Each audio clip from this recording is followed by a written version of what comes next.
Hello there, and welcome back to the Disc Connected. Just recently, I released a recommendation video for the Criterion Collection sale going on at Barnes & Noble and being price matched at Amazon right now.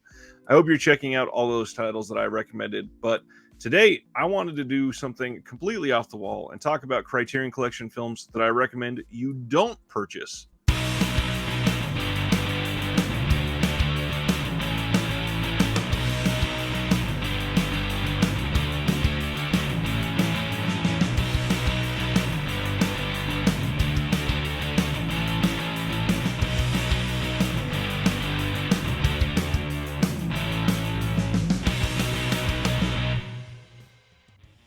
So the Criterion Collection, they've been around for quite some time. A lot of their releases are either older or they've had newer restorations come out since those ones, or they just had different access to prints than other companies.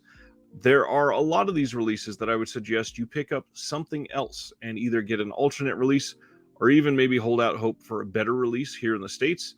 And let's just go into those one by one.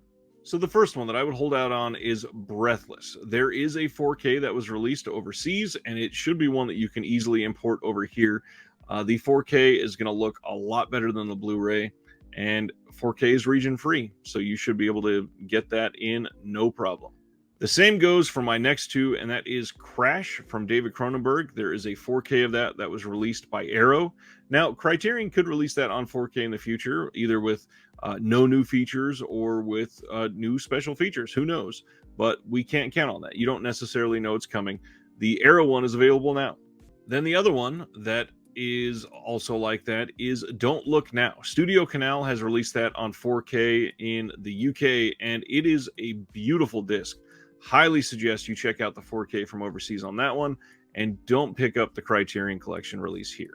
The next one I'm going to suggest you take a look at is The Elephant Man. That one came out on 4K in the UK as well, I believe from Studio Canal, and it looks astonishing. Now, Criterion does work very closely with David Lynch, and it is possible we get a 4K in the US eventually, but again, we already have that release overseas, so you could potentially pick that up and have a much higher picture quality. This next one might be slightly contentious, but Fear and Loathing in Las Vegas, that got a new scan in the UK from Arrow Video, and it is a much higher quality print. Now, a film that I used in my recommendation video, I'm going to share here that I recommend you pick up the Blu-ray from France, and that is Funny Games. Funny Games has quite a bit of digital noise reduction in the Criterion release, and then it doesn't have great compression. So if you get that French Blu-ray in, it will probably look quite a bit better. This next release kind of hinges on whether you are more about the main feature film or if you are highly into the special features, and that is the release of Parasite. The US had a weird release schedule for this one. We got a Blu-ray, then we got a 4K, then we got a Criterion, but it was only Blu-ray. If you are only looking to have the best experience with the movie itself, I do suggest the 4K. Bong Joon-ho is a hell of a director, and it looks incredible in 4K. Now, if you are about the special features, the Criterion release does have a lot of special features that are not in that 4K disc. Plus, the Criterion release does have the black and white version.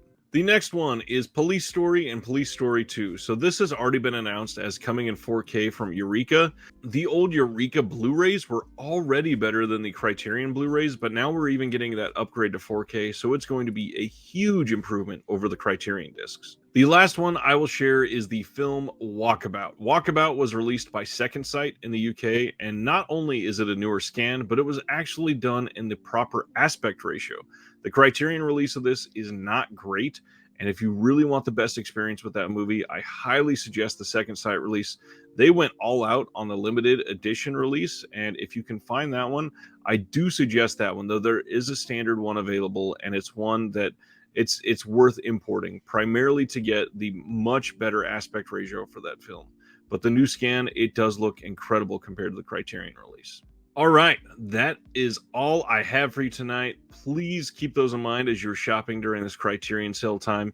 If you have any questions about the releases themselves or anything I can help you with, leave me a question below. I try to answer as much as I possibly can. If you want more of that one-on-one feeling with me or with a group of like-minded people that love getting into the minutia of this kind of thing, consider checking out the Patreon. The link is in the description below. We have a Discord where we share random things like this all the time, where we're comparing a release in the US with something in the UK or something in Australia or all three, and finding out which one's better, which has more features, and which ones we prefer. Click below, and if you have any questions about the Patreon, let me know in the comment section below as well. And in the meantime, enjoy the rest of the Barnes & Noble sale, and like I always say, from one collector to all of you, have a good night.